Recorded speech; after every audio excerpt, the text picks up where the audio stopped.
উগ্র একটি সংগঠন হলো হিন্দুত্ববাদী উগ্র সংগঠন, যার নাম হলো ইসকন। যার নাম কি? ইসকন। যেই সংগঠন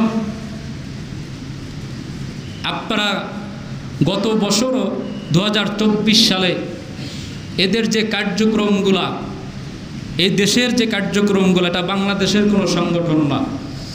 এই ইসকন এটা সারা পৃথিবীব্যাপী তাদের নেটওয়ার্ক আছে, সারা পৃথিবীব্যাপী কি তাদের নেটওয়ার্ক আছে, এবং তাদের মিশনই হলো মুসলমানের বিরুদ্ধে, শান্তিপ্রিয় মুসলমানের বিরুদ্ধে ষড়যন্ত্র করা।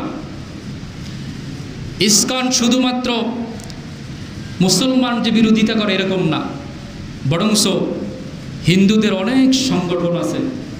তাদের আরেকটা সংগঠন হলো প্রবর্তক সংঘ। খোদ তাদের এই সংঘের লোক যারা শান্তিপ্রিয় হিন্দু যারা, তারাও ইসকন নামক এই উগ্র হিন্দুত্ববাদী সংগঠনের বিরোধিতা করে। এটা এমন একটা উগ্র সংগঠন, আমাদের অনেকের জানা নাই, অনেকে জানি না, বিশেষ করে যুবক যারা মিডিয়ায়, যারা সোশ্যাল মিডিয়ার সাথে যারা অ্যাক্টিভ আছেন, এদেশের ভিতরে তাদের কার্যক্রম এতটাই ভয়াবহ।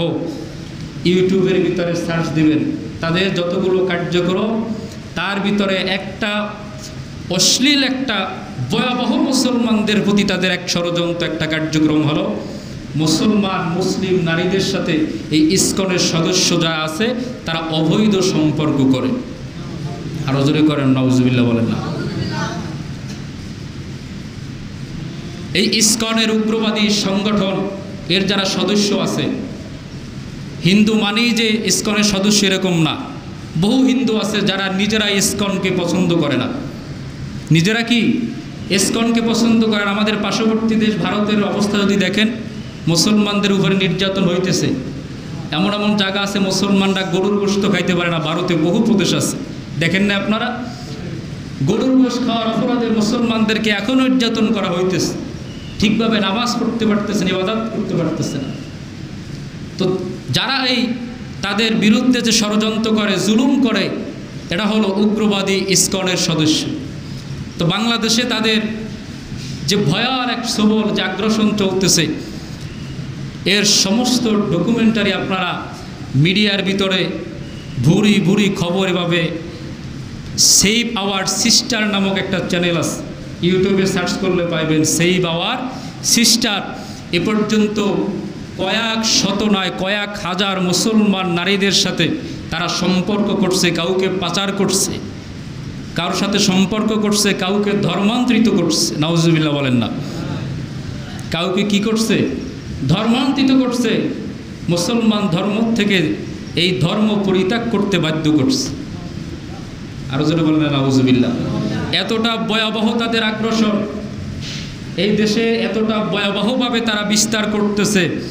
তাদের জুলুমের শুধু একটা উদাহরণ আপনাদের সামনে আমি উপস্থাপন করি। 2024 সালে ফরিদপুরে 18 এপ্রিল 7 জন মুসলমান যুবককে ধরে সারা রাত বেধড় তাদের উপরে আক্রমণ, টর্চার করা হয়। তার ভিতরে 2 জন এই সারা রাত্র আঘাতের পর আঘাত, মার খেতে খেতে 2 জন মুসলমান হাফেজ যুবক সেখানে মারা যায়। কয়জন? 2 জন মুসলমান হাফেজ যুবক মারা যায়। এই 2 জন মুসলমান, যে 2 জন জায়গায় স্পট ডেট হয়, ছুরির আঘাত, মাইরের আঘাত, কিল, ঘুষি, লাথি, এই নিউজটা অনেক ভাইরাল হয়েছে ইউটিউবে। গত বছর 2024 সালে 18 এপ্রিলের নিউজ ছিল, এটা মিডিয়ায়, পেপার, পত্রিকায় আসছে। তো 7 জন মুসলমানের 2 জনকে তারা জায়গায় মেরে ফেলছে, সারা রাত্র টর্চার করছে। এই 2 যুবকের একজন হলো আশরাফুল আলম, যে কোরআনের হাফেজ ছিল। 2 জনই কোরআনের কি ছিল? হাফেজ ছিল। তাদেরকে ধরে এনে ইসকনের মন্দিরের ভিতরে রাইখা সারা রাত্র টর্চার করে এরপরে মেরে ফেলছে। সারা রাত টর্চার করার পর যে 5 জন মুমূর্ষ অবস্থায় ছিল, এই 5 জনকে ফরিদপুর জেলা হসপিটালে ভর্তি করা হয়েছে মুমূর্ষ অবস্থায়। এ পর্যন্ত কোনো বিচার, কথা বলেন না, এ পর্যন্ত কোনো বিচার হয় নাই। বরংস এই ইসকন উগ্রবাদী সংগঠনের বিরুদ্ধে যারাই কথা বলে, যারাই সোচ্চার করে মানুষকে, এটার ব্যাপারে তো মানুষকে সোচ্চার করা ইমানের দাবি। কথা বলেন না? যারা জানে না তাদের জানানো কি ইমানি দাবি। এজন্য সাবধান থাকতে হবে। বহু সংগঠন বাংলাদেশে হিজবুত তাওহীদ আছে, এরা চাঁদপুর জেলার ভিতরে ঢুকে গেছে। ওদিন তারা জেলার সংগঠনের মাধ্যমে জেলায় তারা সম্মেলন করছে। হিজবুত তাওহীদ সংগঠনের নাম কি? হিজবুত তাওহীদ। কিছুদিন আগে গত বছর পালা খালাইছে, গত বছর পালাখালো আসছে এই হিজবুত তাওহীদ। তাদের কার্যক্রম লিফলেট চিঠি বিতরণ করার জন্য। যারা এমন এক সংগঠন মসজিদের ভিতরে পুরুষ মহিলা একসাথে নিয়ে তারা সমাবেশ করে, নাউজুবিল্লাহ বলেন না। এরপর সরাসরি আলেম বিদ্বেষী, নবী বিদ্বেষী সাহাবীদেরকে গালিগালাজ করে, নাউজুবিল্লাহ বলেন না। কোনো পাগড়ি নাই, টুপি নাই, জুব্ব নাই, দাড়ি নাই, কিন্তু তারা দাবি করে তারা মুসলমানদের সব থেকে দরদি, উম্মতের জন্য সব থেকে দরদি, নাউজুবিল্লাহ বলেন না। ইহুদি নাসারা খ্রিস্টানরা মুসলমানদেরকে ঈমানকে ধ্বংস করার জন্য এভাবে বহু সংগঠনে বাংলাদেশে ঢুকিয়ে দিচ্ছে। মুসলমানরা একটা মাহফিল, একটা প্রোগ্রাম করতে হলে দিনের পর দিন কালেকশন করে, কথা বলেন না। একটা মসজিদ করতে হলে বছরের পর বছর কালেকশন করতে হয়। আর এই বাতিলপন্থীরা হিজবুত তাওহীদ এ পর্যন্ত এই দেশে যতগুলো সভা সেমিনার করতেছে, একটা সভা সেমিনারের জন্য কোনোদিন কোনো কালেকশন করে নাই, কথা বলেন না। কি করে না? এত বড় বড় প্রোগ্রাম করে, কোনো কালেকশন করে না। তাহলে কোথার থেকে আসে টাকা? কথা বলেন না। আয়ের উৎসটা কি? কোন জায়গার থেকে এত পরিমাণে টাকা আসে যে বড় বড় সেমিনার সভা করে কিন্তু কোনো কালেকশন নাই? ইহুদি নাসারা খ্রিস্টানরা আমেরিকার থেকে পশ্চিমারা অর্থ পাঠাইয়া দেয়, আর মুসলমানদেরকে ধর্মান্তরিত করো, মুসলমানের বিরুদ্ধে ষড়যন্ত্র করো।